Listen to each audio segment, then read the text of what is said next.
Hey everyone, welcome back to career in action. लगन आपकी, advice हमारी। देशी शिल्पा सरोज एंड आज के इस 10 के दम राउंड में आप सभी का बहुत बहुत स्वागत है। जैसे कि आप जान पा रहे हो कि RSSB का एग्ज़ाम होने वाला है 23 फरवरी को, यानी कि आपका RSSB माइन फोरमैन और माइन सर्वेयर, राइट। तो इन दोनों का एग्ज़ाम होने वाला है। और RPSC की मैं बात करूं तो इसका एग्ज़ाम मई में होगा, आपका असिस्टेंट माइनिंग इंजीनियर का और जियोलॉजिस्ट का। तो इस वीडियो में हम स्टार्ट कर रहे हैं 10 का दम राउंड, ओके। दोनों ही पर्सपेक्टिव से इंपॉर्टेंट होगा। आज का टॉपिक क्या होगा वो मैं बताती हूँ आपको। ये राउंड 1 है, इसमें आपको 10 क्वेश्चंस होंगे। आपको ये मैं टाइम दूंगी, आप टाइम लेना और कमेंट करना कि आप कितना स्कोर करा, आपने 10 में से कितना आपने स्कोर करा है। You have to tell this in comment section, okay. तो इससे क्या होगा कि आप एनालाइज कर पाओगे और आपका रिवीजन होते रहेगा कि भाई कम समय में हमारा रिवीजन कितना बढ़िया हो सकता है, राइट। तो आज का जो हमारा टॉपिक है वो ओपन कास्ट माइन रहेगा। ओपन कास्ट माइन से जितने भी क्वेश्चंस हो सकते हैं, मतलब उनको मैंने 10 क्वेश्चंस में क्या किया, कवर किया है। और मैं आपको डिटेल में भी बताऊंगी कि इसका आंसर अगर दिया हुआ है तो क्या क्या चीज़ें आपको फैक्ट्स याद रखनी है, ताकि अगर कोई फर्दर क्वेश्चन पूछे तो आप कर पाओ, ओके। चलो फिर बिना देरी करते हुए स्टार्ट करते हैं। रुकना क्यों है, सब रेडी है, चलो चलिए तो फिर बढ़ते हैं आगे। और सबसे पहला क्वेश्चन है आपके सामने, जैसे कि आप देख पा रहे हो कि which mines is known as largest open cast coal mines in Asia. क्या बोल रहा है कि कौन सा माइन एशिया का largest open cast coal mines कहलाएगा, ठीक है, या जाना जाता है। Your option is Korba mines, Gevra mines, North Antelope Rochelle mine या रानीगंज माइंस। तो ये तो आपको पता होगा। चलिए बताइए, योर टाइम स्टार्ट्स नाउ।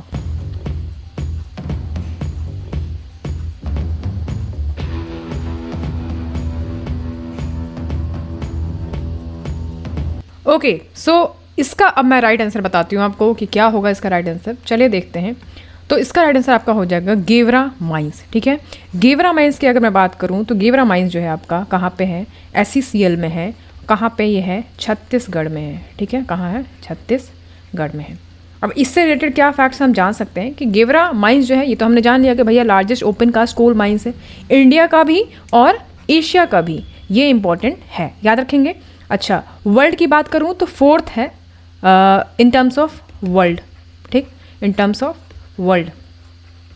अच्छा, अब यहाँ पे अगर मैं ये कहूँ कि वर्ल्ड का largest open cast coal mines क्या है फिर, तो वो largest open cast coal mine आपका नॉर्थ एंटीलोपी ये रॉशल माइन हो जाएगा, ठीक है। कहाँ पे है ये, क्लीनेस्ट कोल कहते हैं यहाँ पे, US का है ये, ठीक है। इसको जो है आपको याद रखना है। अब हम इसी के साथ बढ़ जाएंगे नेक्स्ट क्वेश्चन के, और नेक्स्ट क्वेश्चन ये रहा आपके सामने। चलिए देखिए क्या आप इसका आंसर कर पा रहे हो कि नहीं। नेक्स्ट क्वेश्चन नंबर है, a dozer equipped with fork like attachment is known as what. Your option is radar, gummer, ripper, wiper. चलिए बताइए फटाफट।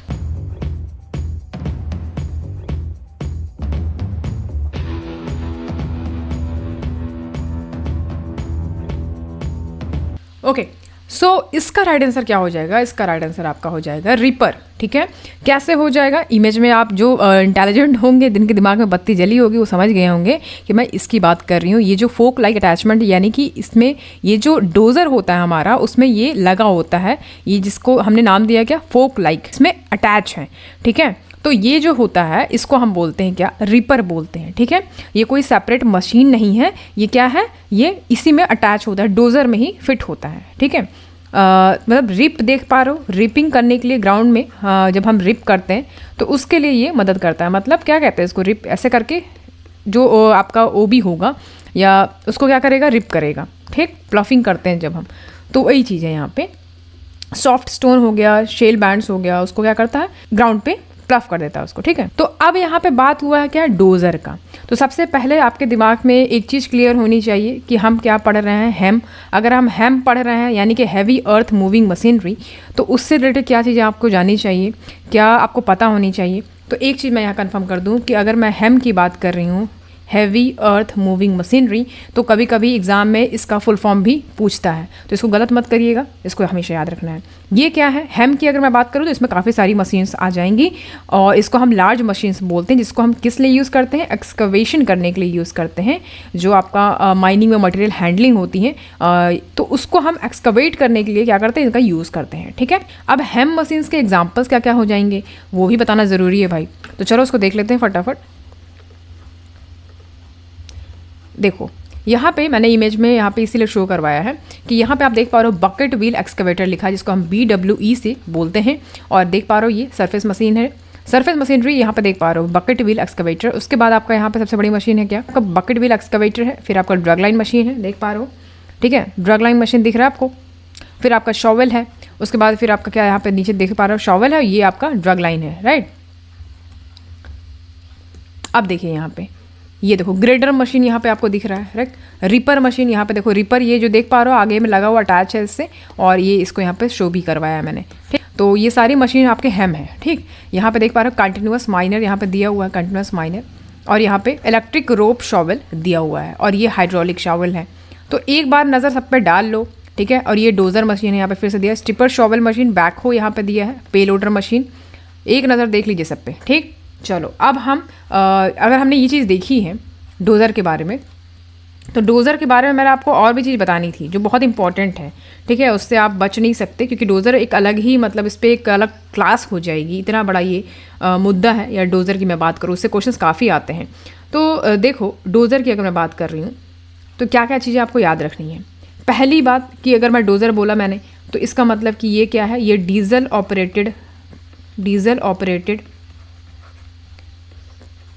क्रॉलर चेन माउंटेड मशीन होता है, ठीक। पहली बात तो ये पता होनी चाहिए। इसमें एक पुशर ब्लेड लगा होता है, ठीक है, देख पा रहे हो। एक इसमें क्या लगा था, एक पुशर ब्लेड लगा होता है। तो ये क्या करता है, ये लूज मटेरियल्स को पुश करते जाता है और उसको कट भी करते जाता है, ठीक है। तो ओपन कास्ट माइन से बहुत ज़्यादा इंपॉर्टेंट मशीन है ये डोज़र की अगर मैं बात करूँ तो, ठीक है। अच्छा, अब ये क्या करता है, जैसे मान लीजिए यहाँ पे आपका शॉवल रखा, यहाँ पे मान लीजिए आपका शॉवल खड़ा है या पे लोडर है, तो ये क्या करेगा, ये जो डोज़र है आपका, ये चीज़ यहाँ पे जो आपका लूज मटेरियल्स है उसको क्या करेगा, यानी कि जो ब्लास्टेड मटेरियल्स हैं उसको क्या करेगा, गैदर करेगा, लोडिंग के लिए इसको बना के रखेगा, मतलब लोडिंग के लिए इसको गैदर करेगा जो भी मटेरियल्स हैं, और ये शॉवल जो है इस पर क्या करेगा, लोड कर लेगा, ठीक है। शॉवल या फिर पे लोडर जो है इसको क्या करेगा, लोड कर लेगा। अच्छा, इसको बेंच, जो कोयला का बेंच होता है उसको भी क्लीन करने के लिए इसको यूज़ किया जाता है, इंपॉर्टेंट है। तो एक क्वेश्चन ये भी आता है कि क्या बुलडोज़र को हम ये कह सकते हैं कि हाँ डोज़र है, हाँ बिल्कुल कह सकते हैं। बुलडोज़र को भी हम सिंपली डोज़र कह सकते हैं। और ये क्या होता है, ट्रैक्टर होता है जिसमें पुशर ब्लेड लगा होता है इन फ्रंट पोर्शन, ये याद रखेंगे। और ये इसको जो मैंने बता दिया आपको, diesel operated crawler mounted machine है, इसको याद रखना है आपको। और इसमें एक चीज़ और याद रखना है आपको, डोज़र जो ब्लेड है, याद रखिएगा, डोज़र ब्लेड जो होता है उसको हम यहाँ पे यूज़ करते हैं पुशिंग और लेवलिंग के लिए। पुशिंग और लेवलिंग, क्या मटेरियल्स को पुश और लेवलिंग करने के लिए मदद मिलती है इसमें, ठीक है। और जो कॉम्पैक्ट रोड होता है ना, उसको भी कभी कभी ग्रेडिंग करने के लिए भी इसका हम यूज़ करते हैं। और जो सबसे इम्पोर्टेंट है कि जो डोज़र है वो कितना डिग कर सकता है, मतलब 1.2 मीटर से लेके 1.5 मीटर तक मतलब डिग कर सकता है, खुदाई कर सकता है बिलो ग्राउंड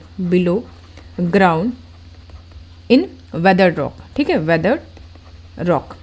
इतना आपको चीज़ें याद रखनी है। बाकी सेफ्टी फीचर्स वगैरह डंपर का दिया हुआ है, मतलब क्या सेफ्टी फीचर्स हैं, तो आप ये देखोगे कि ऑडियो विजुअल अलार्म की मैं बात करती हूँ। ऑडियो विजुअल अलार्म्स जब रिवर्स करते हैं गाड़ी, तो ये इसका सेफ्टी फीचर्स है, ये होना चाहिए। रोप्स इंपॉर्टेंट है, रोप्स। और आपका FOPS इंपॉर्टेंट है। रोप्स मतलब आपका रोल ओवर प्रोटेक्टिव स्ट्रक्चर, और आपका FOPS मतलब the falling object protective structure होता है, ठीक है। और आपका ब्लाइंड स्पॉट मिरर भी होता है, बाकी बहुत सारी चीज़ें हैं, मतलब प्रॉक्सिमिटी रेंज वार्निंग डिवाइस भी है, ये भी इंपॉर्टेंट है। मतलब ये प्रॉक्सिमिटी रेंज वार्निंग डिवाइस की अगर मैं बात करूँ तो मान लीजिए कोई ऑब्जेक्ट है, उसमें सेंसर लगा होता है, वो ऑब्जेक्ट को within radius of 20 metre वो उसको क्या कर सकता है, सेंसर उसका काम कर सकता है और उसको वार्न कर सकता है। तो प्रॉक्सिमिटी वार्निंग डिवाइस ये हो गया आपका। और भी उसमें है लोड इंडिकेटर वगैरह, सीट बेल्ट रिमाइंडर वगैरह सब दिया हुआ है उसमें, वो अलग ही मतलब पूरा पहुंच जाएंगे। बाकी आपका और क्या इंपॉर्टेंट है, टाइप्स ऑफ ब्रेक्स। डंपर का जो ब्रेक सिस्टम है वो भी इंपॉर्टेंट है, कितने टाइप के होते हैं, तो ऐसे ही जल्दी से बता देती हूँ मैं। सर्विस ब्रेक होते हैं, पार्किंग ब्रेक होते हैं, ये आपको कोई भी एलसी काको की बुक ले लीजिए, माइनिंग डाइजेस्ट ले लीजिए, ओवरमैन हैंड बुक ले लो, सब में मिल जाएगा आपको। Service brake, parking brake, retarded brake, right, retarded brake, dumper brake, sorry dump brake, emergency brake, ये सारे ब्रेक्स वगैरह हैं, एक बार देख लीजिएगा इसको, ठीक है। अब हम बढ़ जाते हैं क्वेश्चन नंबर 3 पे। क्वेश्चन नंबर 3 हमारा क्या कहता है, देखो इसको अटेम्प्ट करने की कोशिश करिएगा, ठीक है। How much standards of light should be provided in a place of crushing, screening, segregation and loading in CHP, that is coal handling plant, in open cast mines as per DGMS circular. Okay, तो इसका जो है right answer क्या हो जाएगा, देखिए बताइए।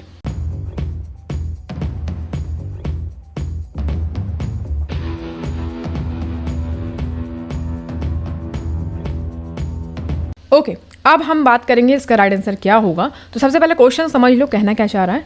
यहाँ पे स्टैंडर्ड ऑफ लाइटिंग लिखा हुआ है, ठीक है। तो सबसे पहली बात कि यहाँ पे स्टैंडर्ड ऑफ एल्यूमिनेशन की बात हो रही है ओपन कास्ट में। तो यहाँ पे याद रखना है आपको कि ये किस में, हम इसका यूनिट क्या होता है, लक्स होता है, ठीक है। लक्स में इसको हम डिनोट करते हैं। जो आपका लाइटिंग होता है, जैसे मान लीजिए माइंस है, माइंस में जो लाइट आपको दिख रही है, जो माइंस में जो लाइटिंग आपकी दिख पा रही है, तो उसका जो यूनिट है उसको हम लक्स में डिनोट करते हैं, ठीक। तो पहला तो ये समझ में आ गया। तो अब दूसरा ये है कि इसमें क्या होता है कि आपका हॉरिजॉन्टल और एक वर्टिकल होता है। इसका क्या मतलब होता है, हॉरिजॉन्टल और वर्टिकल। तो यहाँ पे हम ये कहते हैं कि जो डेप्थ को कवर कर रहा है, डेप्थ, वो हॉरिजॉन्टल होता है, और वर्टिकल मतलब ये आपका हाइट को क्या कर रहा है, कवर कर रहा है। कि मशीन कैसे ऑपरेट होती है, मतलब अगर इसका गहराई की अगर बात करें, डेप्थ की बात करें तो उसको हॉरिजॉन्टल में लेंगे, वर्टिकल यानी हाइट के थ्रू के अगर हम कवर करें तो उसको हम वर्टिकल में लेते हैं, ठीक है। तो उसी तरीके से क्वेश्चन आपसे यहाँ पूछ रहा है कि how much standard of lighting should be provided for place of crushing. तो जहाँ पे ये काम हो रहा है, मतलब क्रशिंग होता है, यानी कोल हैंडलिंग प्लांट की बात कर रहा है कि वहाँ पे आपका क्रशिंग, स्क्रीनिंग, सेग्रीगेशन, सेपरेशन जो बोल रहा है, और जो लोडिंग होता है कोल हैंडलिंग प्लांट में, वहाँ पे कितना लाइटिंग यानी कितना स्टैंडर्ड ऑफ लाइटिंग प्रोवाइड करना चाहिए या होना चाहिए, ठीक है। ओपन कास्ट माइंस की बात हो रही है। यहाँ पे देखा 5 हॉरिजॉन्टल लक्स में दिया हुआ है सब, 10 हॉरिजॉन्टल, 20 हॉरिजॉन्टल या फिर 40 हॉरिजॉन्टल। इसका राइट आंसर आपका हो जाएगा 40 हॉरिजॉन्टल, ठीक है। कैसे हुआ 40 हॉरिजॉन्टल, देखो मैं एक बुक बता रही हूँ आपको, फंडामेंटल्स ऑफ माइनिंग, ठीक है। फंडामेंटल्स ऑफ माइनिंग, ये आपका नीरज कुमार दास का है। तो इसमें जो है आपको पेज नंबर 9 में आपको मिल जाएगा। वहाँ पे बहुत बढ़िया तरीके से स्टैंडर्ड ऑफ इल्यूमिनेशन दिया हुआ है ओपन कास्ट माइंस का और अंडरग्राउंड माइंस का, दोनों का ही दिया हुआ है। तो वहाँ पे आपको एक जगह आपको लिखा होगा कि कौन सा एरिया है जिसको इल्यूमिनेट किया जा रहा है, दूसरा कि कितना इल्यूमिनेशन उसमें प्रोवाइड किया जाएगा। जैसे कि अगर मैं एक एग्जांपल दूं कि work place of heavy machinery, तो हैवी मशीनरी के लिए कितना लाइट यहाँ पे प्रोवाइड किया जाएगा, तो इसको हम ये कह सकते हैं कि 15 हॉरिजॉन्टल और 25 वर्टिकल, ठीक है। इतना हम इसको मान सकते हैं। तो ये यहाँ पे दिया हुआ। अब यहाँ पे CHP का बात किया गया है, तो CHP की अगर मैं बात करूँ तो यहाँ पे 3 टर्म्स दिए गए हैं। एक तो प्लेस ऑफ क्रशिंग जो क्वेश्चन में पूछा गया है, तो इसका तो आपका 40 हॉरिजॉन्टल हो जाएगा, ठीक है। अगर वहीं पे ऑपरेशन पॉइंट दिया होता तो उसका 50 हॉरिजॉन्टल होता, और अगर अदर प्लेस यानी जनरल में बोलता तो नॉर्मल उसके लिए 20 हॉरिजॉन्टल होता, ठीक है। इसी तरीके से आपका लाइकवाइज दिया हुआ है pumping station, first aid station पे कितना होगा, रेस्ट शेल्टर पे कितना होगा, तो इस तरीके से आप उसको जाके देख लीजिएगा। वहाँ पे ओपन कास्ट माइंस और अंडरग्राउंड माइंस दोनों का ही मिल जाएगा आपको। एक बार सारी चीज़ें देख लेंगे तो उसमें प्रॉब्लम नहीं होगा। हाँ, एक और इम्पॉर्टेंट है हॉल रोड्स का। हॉल रोड्स ट्रक और डंपर के लिए जो है कितना प्रोवाइड किया जाएगा, 10 हॉरिजॉन्टल। इसको बिल्कुल याद रखिएगा, बहुत इंपॉर्टेंट है, ठीक है। तो डोजर ऊपर पढ़ रहे थे हम, और डंपर तो इंपॉर्टेंट है ही, और ट्रक तो है ही, ठीक है। चलो आगे बढ़ेंगे क्वेश्चन नंबर 4 पे। क्वेश्चन नंबर 4 है हमारा, विच of the flowing haulage system is used other than direct haulage in OC mining. यहाँ पे क्वेश्चन में क्या कह रहा है आपसे कि कौन सा हॉलेज सिस्टम हम यूज करेंगे OC माइनिंग में other than direct haulage. Direct haulage को छोड़ के और कौन सा हॉलेज सिस्टम हम यूज करेंगे OC माइनिंग और ओपन कास्ट माइनिंग में। Your option is main and tail haulage, second is endless haulage, या फिर ग्रेविटी हॉलेज, या फिर ऑल ऑफ द एबव। बताइए।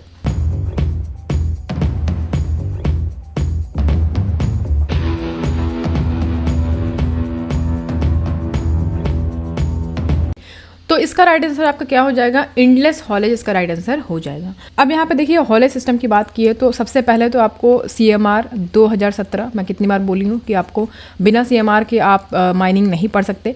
बैकबोन है ये CMR 2017 माइनिंग का। तो आपको हॉलेज इसमें मिल जाएगा, कहाँ मिल जाएगा, चैप्टर 9 में। चैप्टर 9 ओपन करो और रेगुलेशन 92 से स्टार्ट हो जाएगा आपका हॉलेज रोडवेज, ठीक है। इंपॉर्टेंट है ये, चैप्टर 9 में आपको हॉलेज ही मिलेगा और चैप्टर 92 में रेगुलेशन 92 में आपको हॉलेज रोडवेज मिल जाएगा। आप उसको बढ़िया से पढ़ो, ठीक है। अच्छा, दूसरा कि यहाँ पे हमने हॉलेज बोला, इंपॉर्टेंट क्या है इसमें देखो। अब जैसे कि आप ये इमेज देख पा रहे हो, ये क्या है, ये हॉलेज सिस्टम है, ठीक है। तो यहाँ पर टब्स क्या करते हैं, यहाँ पे मटेरियल्स को लेके जाती हैं एक पॉइंट से दूसरे पॉइंट पे।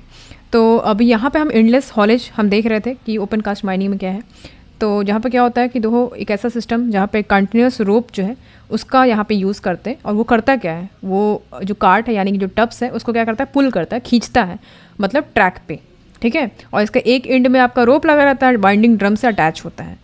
तो जिसके वजह से क्या होता है कि एंडलेस लूप जो आप देख पा रहे हो, ये क्या करता है, मटेरियल का जो ट्रांसपोर्ट होता है उसको क्या करता है, कंटिन्यूसली उसको खींचता है, ठीक है, और डंपिंग पॉइंट तक लेके जाके उसको डंप कर देता है। तो इसी तरीके से ये काम करता है एक पॉइंट से दूसरे पॉइंट तक। तो ये सरफेस पे लेके जाता है और डंप कर देता है मटेरियल्स को।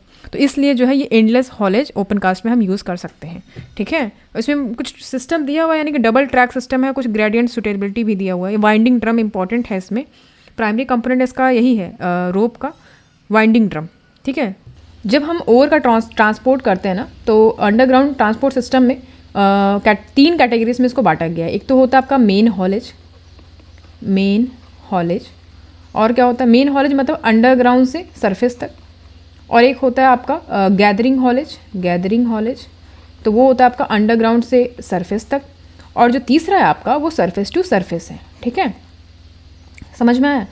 तो अंडरग्राउंड टू सरफेस समझ पा रहे हो कि मतलब मेन हॉलेज अरेंजमेंट है। इसमें क्या होता है कि ये वाइंडिंग शाफ्ट और मेन अंडरग्राउंड लोडिंग पॉइंट्स से क्या होता है, इसके बीच में ये ऑपरेट करता है। और ये क्या होता है कि जो मेन लोडिंग पॉइंट है वहाँ से जो लोड्स है वो कलेक्ट करता है एक से दूसरे डिस्ट्रिक्ट तक, ठीक है। उसी तरीके से अंडरग्राउंड सरफेस है, और जो आपका सरफेस टू सरफेस है, मतलब लार्ज माइंस में क्या होता है, जो वर्किंग फेसेस होते हैं वो काफ़ी दूर होते हैं मेन लोडिंग पॉइंट से। तो एक इंटरमीडिएट ट्रांसपोर्ट अरेंजमेंट बनाया जाता है जिसको हम सेकेंडरी हॉलेज कहते हैं। अब ये जो मेन मैथड है ट्रांसपोर्ट का वो क्या है, रोप हॉलेज पहला है आपका, रोप हॉलेज, ठीक है। और क्या है दूसरा, लोकोमोटिव हॉलेज, ठीक है। तो रोप हॉलेज और लोकोमोटिव हॉलेज। तो रोप हॉलेज में आपका डायरेक्ट रोप हॉलेज, फिर आपका सिंगल ड्रम हॉलेज आ जाएगा, डायरेक्ट रोप हॉलेज, फिर double drum direct rope haulage, फिर main and tail rope haulage आ जाएगा, ओवर रोप हॉलेज, फिर आपका ग्रेविटी रोप हॉलेज आ जाएगा। बी में आपका लोकोमोटिव हॉलेज है, यानी कि आपका डीजल लोकोमोटिव आ जाएगा, फिर आपका इलेक्ट्रिक लोकोमोटिव और आपका कंप्रेस एयर लोकोमोटिव, है ना, ये सारी चीज़ें इसमें आ जाएंगी, इंपॉर्टेंट है। तो ये हो गया लोकोमोटिव। और सी जो है आपका कन्वेयर सिस्टम हो जाएगा, conveyor system of haulage, conveyor system. तो इसमें आपका बेल्ट कन्वेयर, चेन कन्वेयर, है ना, समझ रहे हो ना, ये चीज़ें इसमें आ जाएंगी। तो हमारे यहाँ पे क्वेश्चन में पूछ रहा है एंडलेस हॉलेज की बात किया गया है। तो एंडलेस हॉलेज के टर्म्स में अगर मैं कहूँ, अगर मैं एंडलेस रोप की बात करूँ तो काफ़ी सारे लेंथ अगर मैं बोलूँ तो उतने के बीच में इसको स्प्लाइस करके बनाया गया है। और ये कैसे पास होता है, मतलब ड्राइविंग पुली से, यानी कि आउट बाय इन जो हॉलेज प्लेन का है वहाँ से लेके रिटर्न पुली, जो ड्राइविंग पुली जिसको हम बोलते हैं, सर्ज पुली जिसको बोलते हैं, तो वहाँ तक इससे ये अटैच है। इस तरीके से ये काम करता है। तो ये एंडलेस हॉलेज की अगर मैं बात करूँ तो इसका स्पीड रेंज जो होता है वो 2 से 5 किलोमीटर, ठीक है, 2 to 5 किलोमीटर पर आवर ये होता है इसका एंडलेस हॉलेज का स्पीड, ठीक है। और ये जो है अगर मैं बोलूँ काफ़ी आइडियल है, कितने ग्रेडियंट पे, 1/16 ग्रेडियंट रोडवेज पे ये काफ़ी अच्छा माना गया इस सिस्टम को, ठीक है। और ये 2 सेट्स होते हैं इसमें रेल के। और एंडलेस हॉलेज सिस्टम में अगर मैं बात करूँ तो 2 सेट्स ऑफ रेल ज़रूरी होता है, 2 सेट्स ऑफ रेल रिक्वायर्ड है, ठीक है। एक जो है आपका एम्प्टी गोइंग इन बाई के लिए, और एक जो है आपका फुल टब्स चाहिए आउट बाई के लिए, ओके। सो ये हो गया आपका इसका ये हो गया आपका क्वेश्चन नंबर 4 का आंसर। अब हम आ जाते हैं क्वेश्चन नंबर 5 पे। क्वेश्चन नंबर 5 हमारा, which machine is use for the excavation and removal of soft unconsolidated overburden coal. Your option is surface miner, bucket wheel excavator, shop wheel and drag line. चलिए बताइए आपका answer क्या होगा।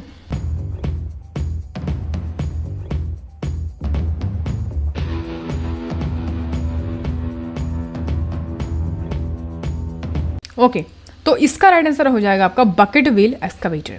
क्या लिखा हुआ है, विच machine is used for the excavation and removal of soft unconsolidated overburden. Okay, तो इसका राइट आंसर अब क्या हो जाएगा, बकेट व्हील एक्सकवेटर। ठीक है, अब बकेट व्हील मशीन की अगर मैं बात करूँ तो इसको हम कहाँ पे, जो बड़े बड़े लिग्नाइट माइंस होते हैं, लिग्नाइट माइंस, वहाँ के लिए फॉर एक्सट्रैक्शन ऑफ सॉफ्ट ओबी, ठीक है, सॉफ्ट ओबी और लिग्नाइट के लिए इसको हम यूज़ करते हैं, इसके एक्सट्रैक्शन के लिए। ठीक है, लिग्नाइट माइंस में ज़्यादा यूज़ होता है, BWE की अगर मैं बात करूँ तो। सो ये जो मशीन है इसमें काफ़ी बड़े से रोटेटिंग ड्रम लगे होते हैं, और जो पेरीफेरी है उसमें कुछ कटिंग बकेट्स लगे होते हैं काफ़ी सारे, और वो क्या करता है, कट करते जाता है और लोड करते जाता है मटेरियल्स को जब वो मूव करता है। तो सो ये सब चीज़ें हैं, और आपका इम्पोर्टेंट इसमें ये हो जाता है। तो यहाँ पे जो क्वेश्चन है आपका, इसमें जैसे बोल रहा है कि bucket wheel excavator use for the excavation and removal of soft unconsolidated burden coal, इसके आगे और भी होगा, and soft ores in benches of up to 90 metre. ठीक है, उसको हम बोलते हैं बकेट व्हील एक्सकवेटर। याद रखेंगे, इंपॉर्टेंट है। इसी से रिलेटेड एक और टर्म आपसे पूछ सकता है माइनिंग के टर्म में, कि सरफेस माइनिंग या प्लेसर माइनिंग सुना होगा आपने, तो उसका एक लिख लो चाहो तो आप, कि it is a method involve mining and washing together, and washing together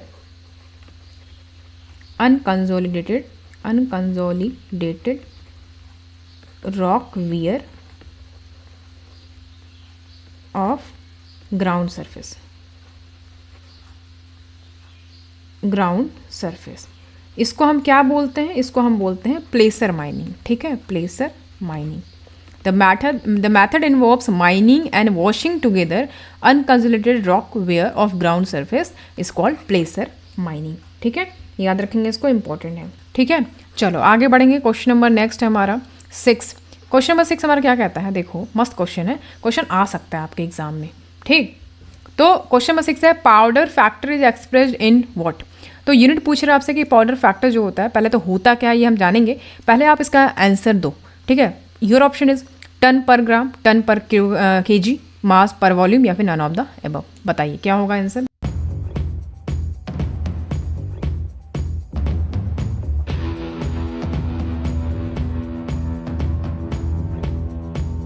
okay, सो यहाँ पे आपका राइट आंसर जो है वो टन पर केजी हो जाएगा। कैसे हो जाएगा, क्या होता है पाउडर फैक्टर, बहुत इंपॉर्टेंट है, मैं फिर से बोल रही हूँ, ये आपके एग्जाम में देखने को मिल जाएगा आपको, तो इसको बिल्कुल अच्छे से समझ लेना। तो पाउडर फैक्टर क्या होता है पहले ये हम समझते हैं, चाहो तो इसको आप नोट डाउन भी कर सकते हो।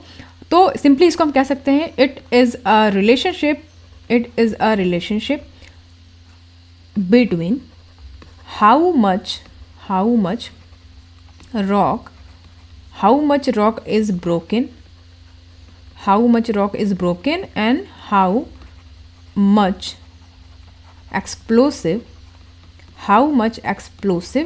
is used to break it। ठीक है, तो इसको हम इस तरीके से लिख सकते हैं, PF इक्वल टू, यहाँ पे लिख दीजिए प्रोडक्शन पर होल बाई, ओ सॉरी ये थोड़ा सा ज़्यादा ही टेढ़ा हो गया, सीधा करना था एक्चुअली इसको, तो अभी इसको ले लेते हैं। ठीक है, प्रोडक्शन पर होल बाई एक्सप्लोसिव, ये एक्सप्लोसिव है, एक्सप्लोसिव कंजप्शन पर होल इन केजी। ठीक है, ये हो गया आपका टन में, तो ये होता है। तो पाउडर फैक्टर हम क्या कहते हैं कि देखो ये एक रिलेशनशिप है किसके बीच का, कि कितना रॉक हमें तोड़ना है और कितना एक्सप्लोजिव उसको तोड़ने में हमें लगेगा, तो दोनों को ही हम यूनिट में लिखा है, मतलब कि कितना रॉक हमें तोड़ना है इन टन। ठीक है, और how much explosive is use to break it in KG. समझ पा रहे हो, इसी को हम बोलते हैं, इसी का रेशियो हम बोलते हैं पाउडर फैक्टर। समझ पा रहे हो, ये आपसे पूछ सकता है, इसका फॉर्मूला पूछ सकता है, या फिर इसका डेफिनेशन पूछ सकता है, या फिर इसका यूनिट पूछ सकता है। तो तीनों टर्म्स में आपको पता होना चाहिए। समझ पा रहे हो, तो ये हो जाएगा आपका फॉर्मूला, इसको याद रखेंगे। ठीक है, चलो आगे बढ़ते हैं। क्वेश्चन नंबर हमारा 7 है। क्वेश्चन नंबर 7 कहता है, in which of the following cases the manager is required to send a notice of accident. तो कह रहा है कि जो आपका, अब यहाँ पे आप देख पा रहे हो कि किस केस में मैनेजर जो है वो क्या करेगा, एक नोटिस ऑफ एक्सीडेंट सेंड करेगा, किस किस केसेस में। तो ऑप्शन दिया है आपका premature collapse of a part of working, failure of dump, over winding of cages, breakage of bearing of head gear pulley, या फिर ऑल ऑफ द ऑप्शन। बताइए क्या होगा इसका राइट आंसर।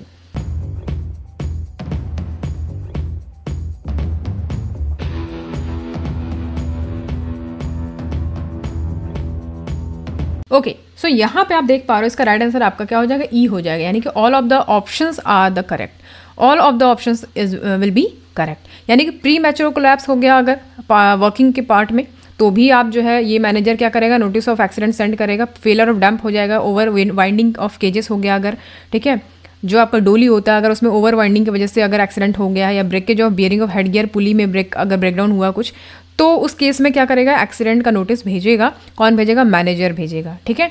अब यहाँ पे क्या चीज़ें इंपॉर्टेंट है वो मैं आपको बता देती हूँ कि रेगुलेशन नंबर 8 में देखोगे आप CMR 2017 के रेगुलेशन नंबर 8, उसमें आपको दिखेगा नोटिस ऑफ डेंजरस अकरेंस, ठीक है, नोटिस ऑफ डेंजरस अकरेंस और एक्सीडेंट, ये चीज़ें उसमें लिखी हुई हैं। किस फॉर्म में भेजेगा ये भी आप जान लो, फॉर्म 4A में भेजेगा। इंपॉर्टेंट है भाई, देख लो, इंपॉर्टेंट है बहुत ज़्यादा। अब बाद में मत बोलना कि मैडम बताई नहीं थी। तो रेगुलेशन 8 याद रखना है, किस फॉर्म में भेजेगा, फॉर्म 4A में भेजेगा, ठीक है। और इसी के साथ साथ मैं एक और चीज़ आपको क्लियर कर दे रही हूँ कि ये तो आपका नोटिस ऑफ डेंजरस अकरेंस और एक्सीडेंट हो गया। एक और है इसी के बाद, क्या है, नोटिस ऑफ डिजीज़, ठीक। नोटिस ऑफ डिजीज़ जो है ये इंपॉर्टेंट है। तो इसमें क्या होता है कि under section 25 of the mines act 1952, owner agent और मैनेजर, ठीक है, कितने दिन के भीतर, 3 डेज के भीतर जो है जो आपका नोटिस है उसको भेजेगा। किस फॉर्म में भेजेगा, इंपॉर्टेंट है, फॉर्म 5 में भेजेगा। किस फॉर्म में भेजेगा, फॉर्म 5 में भेजेगा, और वो स्पेसिफाइड होना चाहिए चीफ इंस्पेक्टर के द्वारा, ठीक है। इसको भेजेगा तो वो भेजेगा चीफ इंस्पेक्टर को, ठीक है, रीजनल इंस्पेक्टर को, इंस्पेक्टर ऑफ माइंस को भेजेगा मेडिकल का, या डिस्ट्रिक्ट मजिस्ट्रेट को भेजेगा, और कॉम्पिटेंट अथॉरिटी को भेजेगा, ठीक है, पेमेंट और कंपनसेशन के लिए। तो इतना चीज़ें आपको याद रखनी है। अच्छा, ये तो हो गया आपका फॉर्म 5 में भेजेगा। एक फॉर्म 4B भी है, इसको भी याद रखेंगे। फॉर्म 4B में जो है मतलब particular of disease injured person के बारे में दिया हुआ है, इस फॉर्म में भेजा जाएगा, तो इसको भी नोट डाउन कर लीजिएगा। बाकी जो है मैं आगे बताते रहूँगी आपको क्या क्या चीज़ें कैसे पढ़नी है। इतनी सारी चीज़ें समझ में आई। अब हम आगे बढ़ते हैं क्वेश्चन नंबर 8 की तरफ। क्वेश्चन नंबर 8 देखो क्या कहता है, नो स्मोकिंग, नेक्ड लाइट्स और open fire should be permitted at what minimum distance from water proof bags containing ammonium nitrate fuel oil, ANFO। समझ पा रहे हो क्वेश्चन में क्या कह रहा है कि किसी भी तरीके से स्मोकिंग या फिर लाइटिंग या फिर ओपन फायर कहीं भी परमिटेड नहीं है विद अ मिनिमम डिस्टेंस। कितने कह रहा है, कितने डिस्टेंस पे, जहाँ पे वाटर प्रूफ बैग यानी कि आपका अमोनियम ANFO रखा हुआ है, उतने कितने डिस्टेंस के बीच में आपको यहाँ पे स्मोकिंग या नेक लाइट्स या फिर ओपन फायर नहीं वहाँ पे लाइट करना चाहिए। यानी कि 10 मीटर, 25 मीटर, 20 मीटर या फिर 15 मीटर। तो क्या होगा इसका राइट आंसर, बताना है आपको।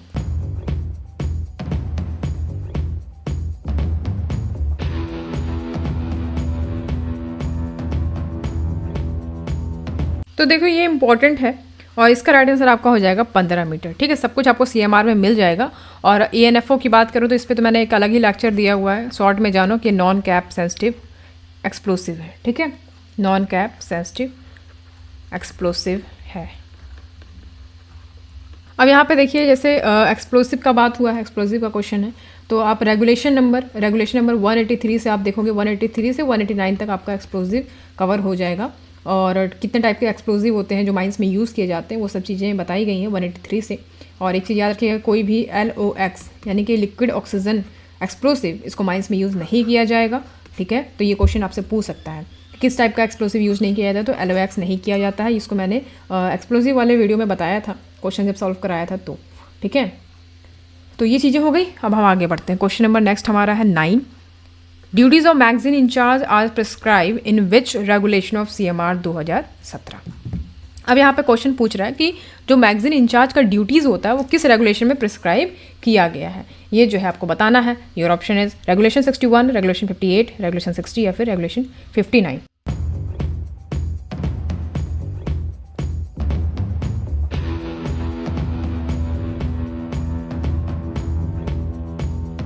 ओके, सो इसका जो है राइट आंसर आपका क्या हो जाएगा?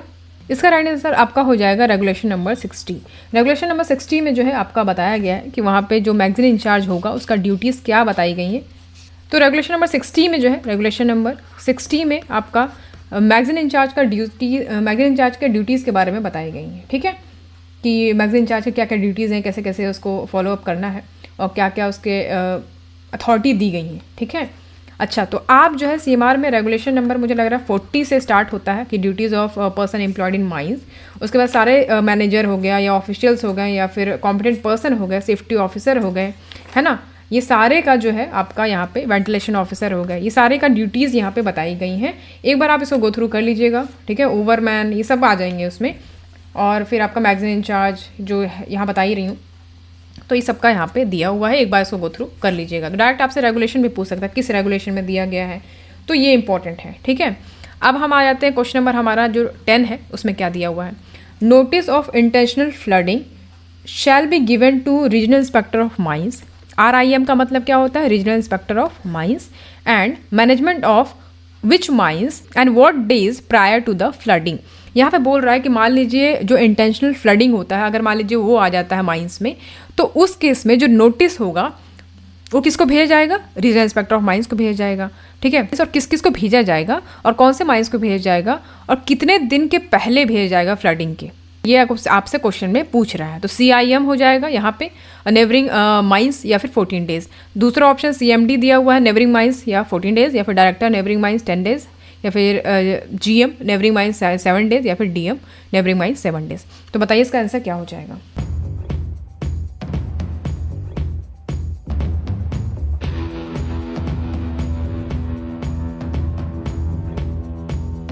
फुल क्वेश्चन नहीं लिखा हुआ है, क्वेश्चन मैं पहले समझा देती हूँ आपको कि सबसे पहले तो ये आपको रेगुलेशन नंबर 151 में मिल जाएगा। आपको इंटेंशनल फ्लडिंग लिखा हुआ है, इसका मतलब पहले समझ लेना ज़रूरी है।